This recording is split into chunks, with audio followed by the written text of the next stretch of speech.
Good morning, students. This lecture will focus on the topic Processes of Recombinant DNA Technology. Now, in the previous lessons, we have already understood that recombinant DNA technology requires various tools, like, for example, restriction enzymes, the cloning vectors, competent hosts, etc. But that is not all. Genetic engineering requires the knowledge and application of various processes or methodologies which actually aid in arriving at the final product of our work, which is the desired gene or its gene product in large quantities. So now let's look at the various processes which are used in recombinant DNA technology. The first process is isolation of genetic material. Once we have isolated the genetic material, then we cut the DNA at specific locations using restriction enzymes. We can also amplify the gene of interest using a technology called as polymerase chain reaction or PCR. Then, after we have obtained the gene of interest, the next step is insertion of the recombinant DNA into the host cell or organism. After that is done, we go on with the various processes which are required to obtain the foreign gene product in large quantities. Now let's look at each of these processes one by one. We begin with the isolation of genetic material. Now, we already know that the nucleic acid, that is DNA, is the genetic material of all organisms. The foremost step for recombinant DNA technology is the isolation of DNA.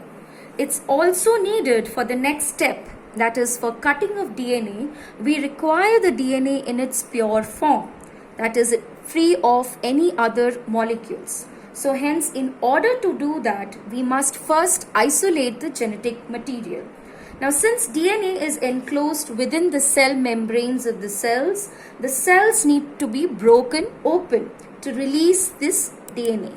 Now, this is done by using various enzymes and buffers which will open the cell membrane to release its contents. Now, the enzymes could be lysozyme, which is used for bacterial cells. It could be cellulase for plant cells, and it could be chitinase, which is used for fungal and animal cells. Now, once the cells are broken open, we need to remove the unwanted materials, which is the RNA, the polysaccharides and lipids.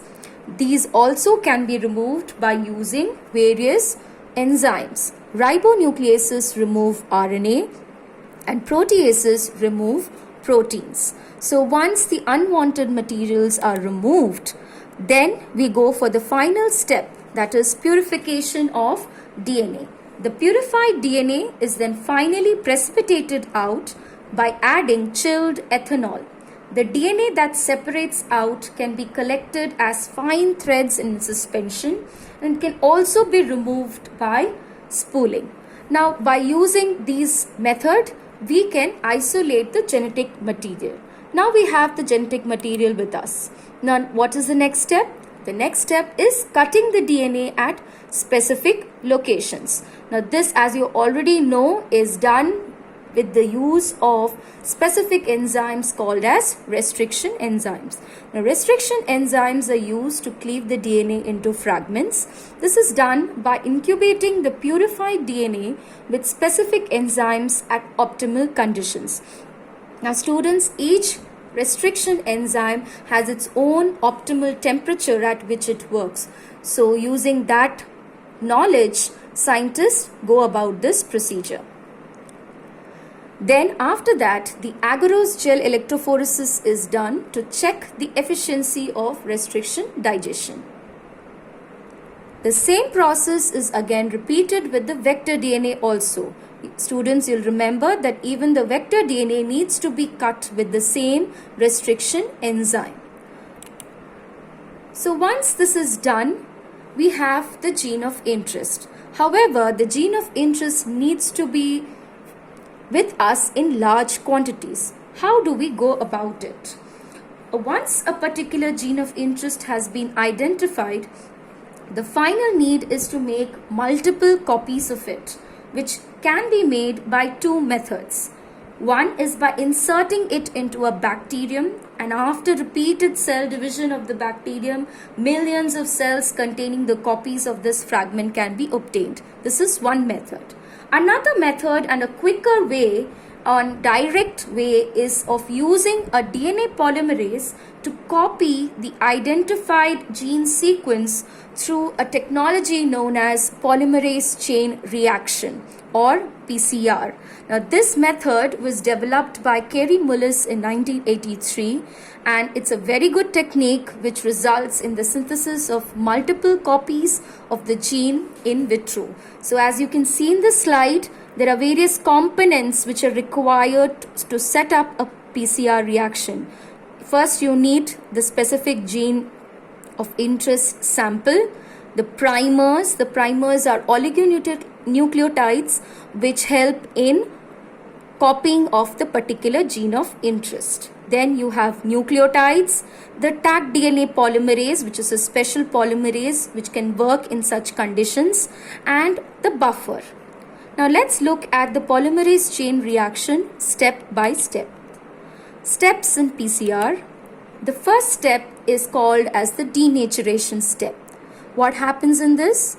The DNA fragment which is taken is mixed with two sets of primers. These primers, as I've told you, are short oligonucleotides. And then this mixture is heated to about 98 degrees Celsius in small PCR tubes. This temperature dissociates the double-stranded DNA into single strands. You know that for replication to take place or gene copying to take place, the DNA needs to be in single-stranded form. So this method, the denaturation method, helps in doing that. Next step is the annealing. Here, a solution which was containing the mixture of the DNA fragment with the primers is allowed to cool to about 60 degrees Celsius. So this cooling helps in annealing of the primers to the specific locations.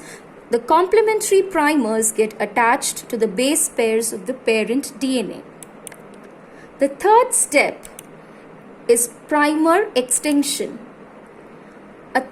Here, a thermostable DNA polymerase enzyme, which is isolated from the bacterium Thermus aquaticus, is added to the mixture along with the mixture of 4 nucleotides, and the temperature is maintained at 72 degrees Celsius.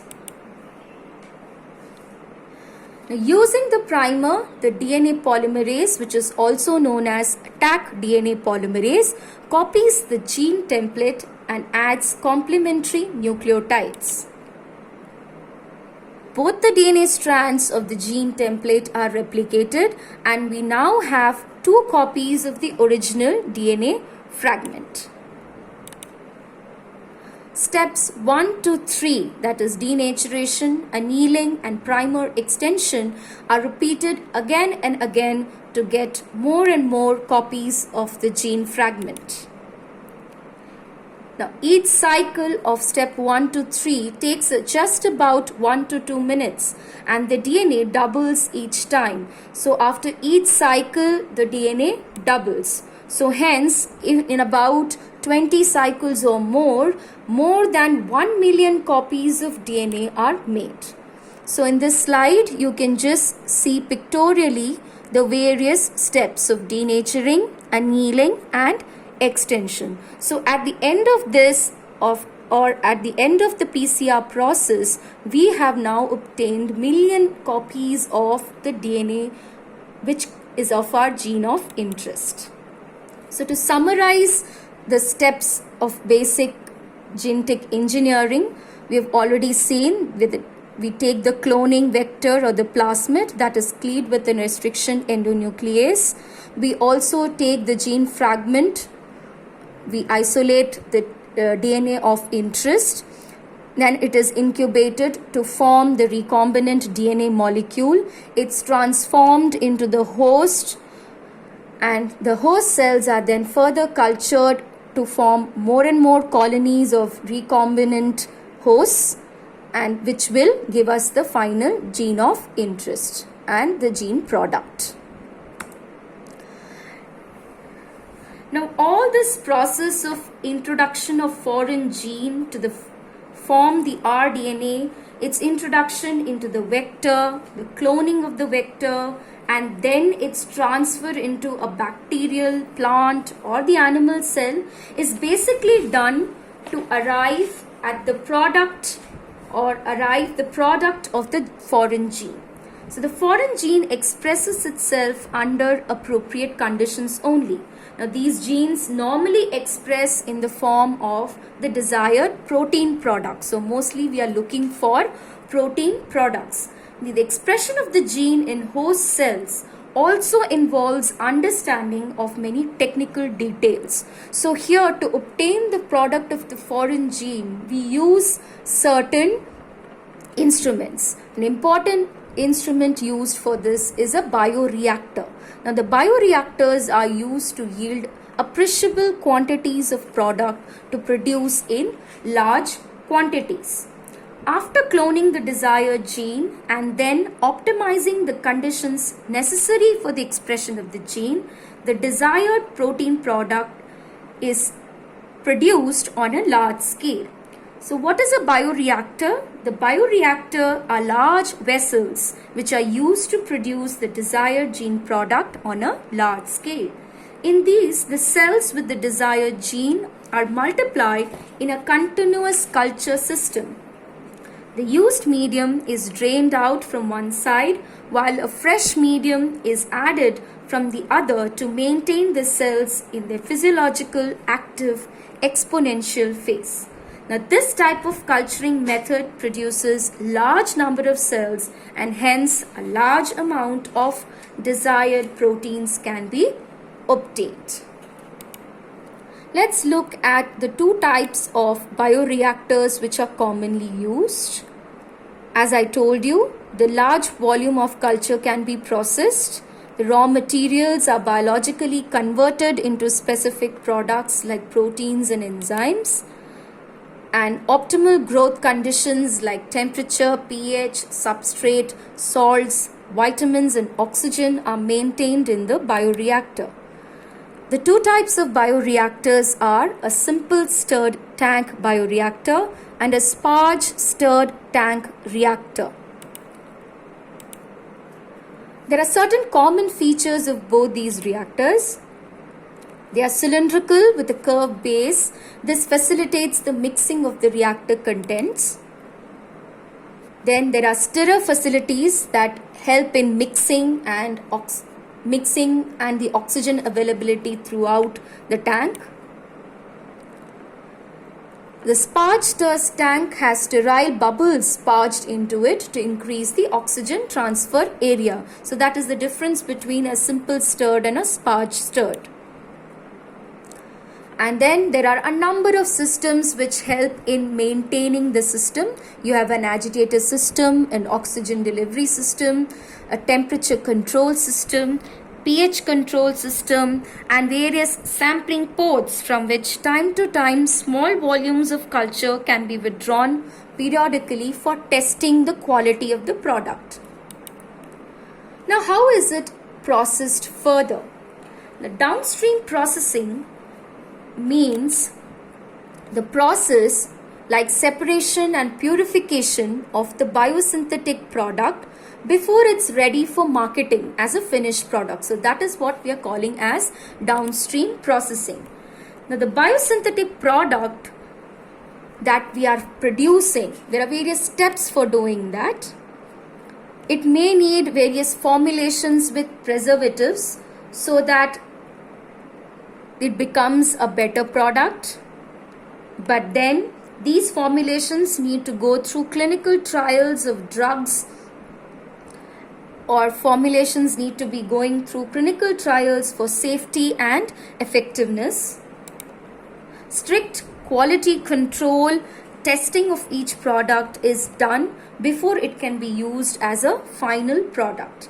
Now, downstream processing and the quality controls differ from product to product, and they're absolutely necessary to understand the safety of the particular product and its effect on the environment. So we see that once we get the final product, there are a number of processes that need to be done in order to bring it to the market. So with this, we have come to the end of the various processes that are required in the recombinant DNA technology. Thank you. Stay home, stay safe, and happy studying, my students.